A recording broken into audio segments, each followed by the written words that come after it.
Quilatanaka, Cuyacanaka, Wali Cuchisiñagua, Iwasanaka, Jakistana Ocata. Quiero empezar con una pincelada histórica en relación a lo que ha hecho hace poco la presidenta junto con un grupo de militares y policías, es decir, promulgar la ley de amnistía. Pero para comprender esta actitud tenemos que recurrir a la historia y hacerlo en dos jornadas. Empecemos diciendo que el 14 de agosto del año 85 sucedió algo gravísimo.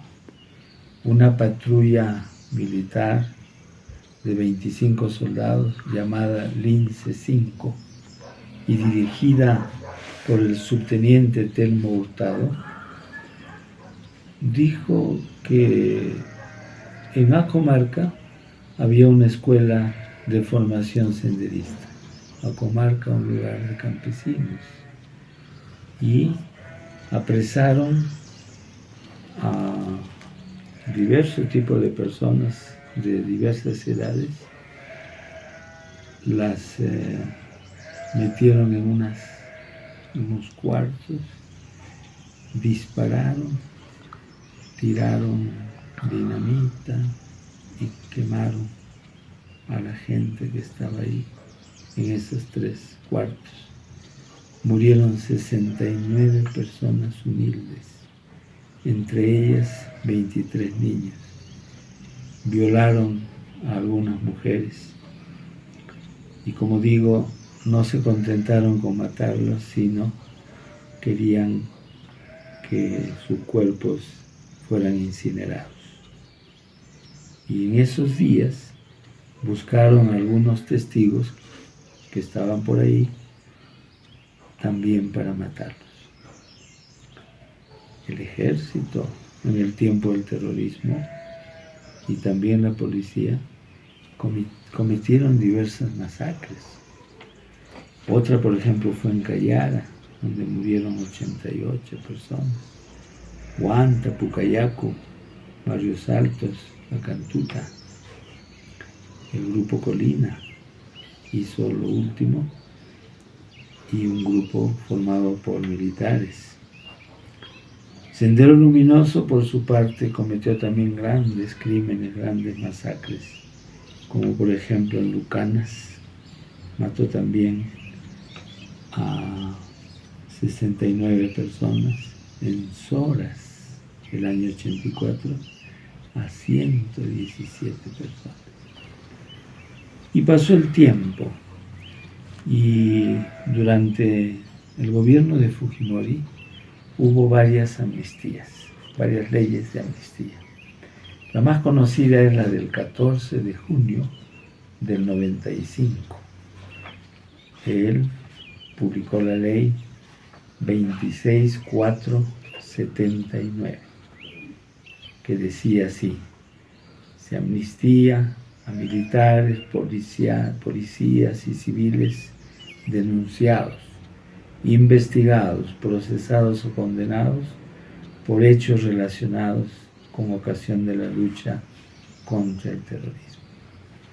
Hubo en ese tiempo una jueza valiente, la doctora Antonia Sakikurai, que públicamente dijo: esta ley es inaplicable, y no la aplicó, pues. No hizo caso a esa ley abusiva.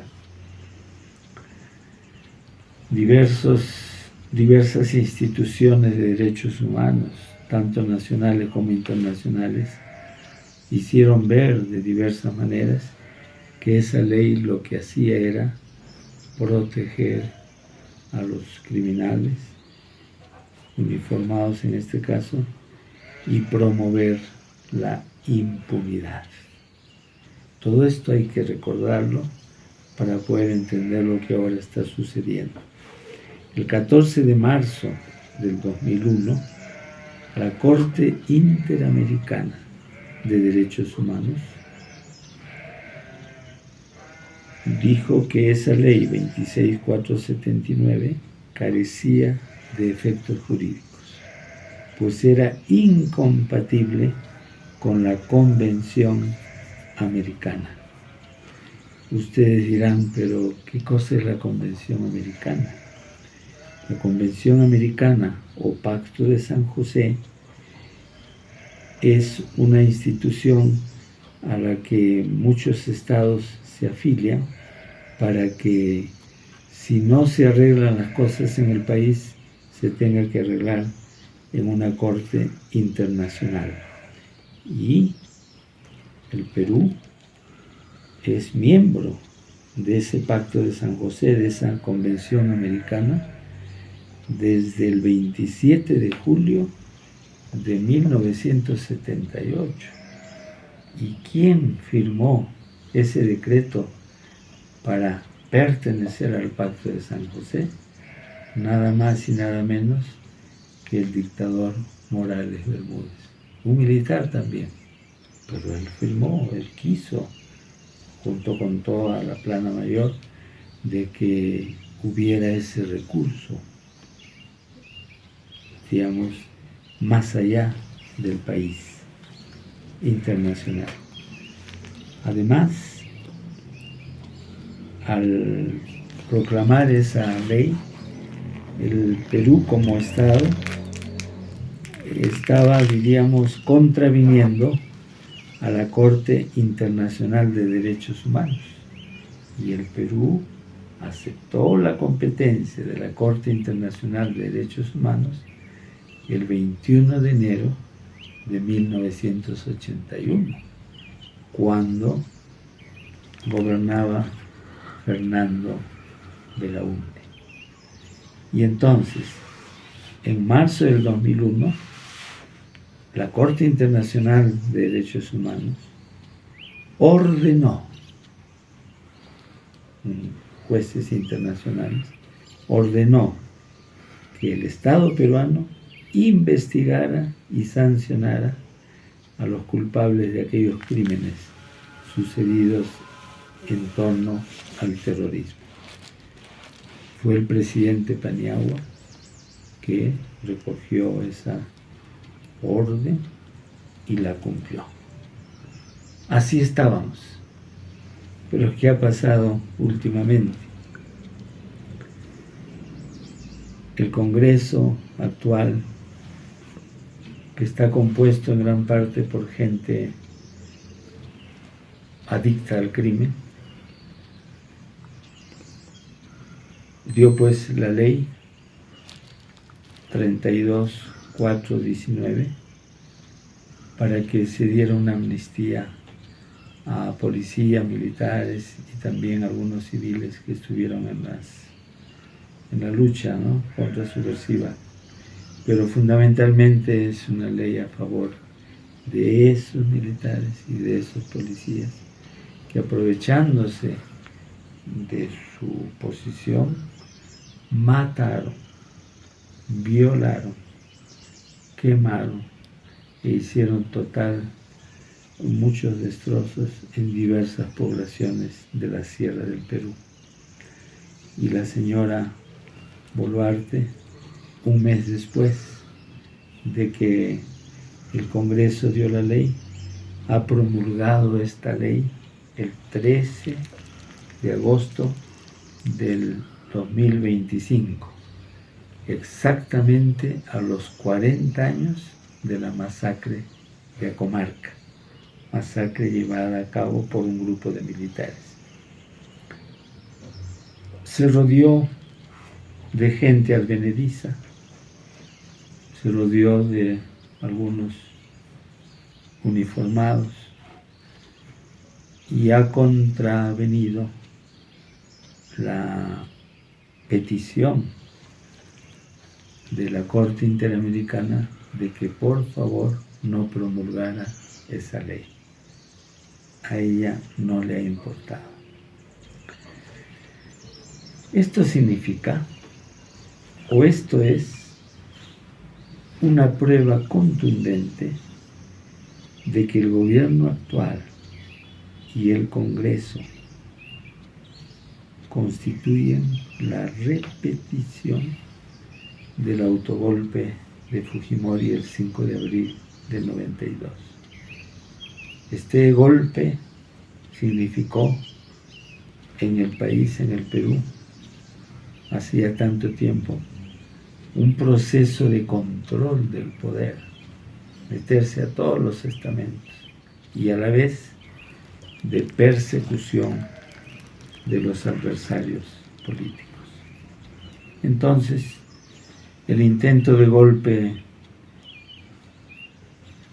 por parte de Castillo, un intento de golpe en el papel y en el canal del Estado, el 7 de diciembre del 22. En realidad, pues, no fue un golpe, fue un intento, pero el Congreso fue el que dio un golpe real, apoyado en este caso por la señora que funge de presidenta. Diríamos que hasta han superado a Fujimori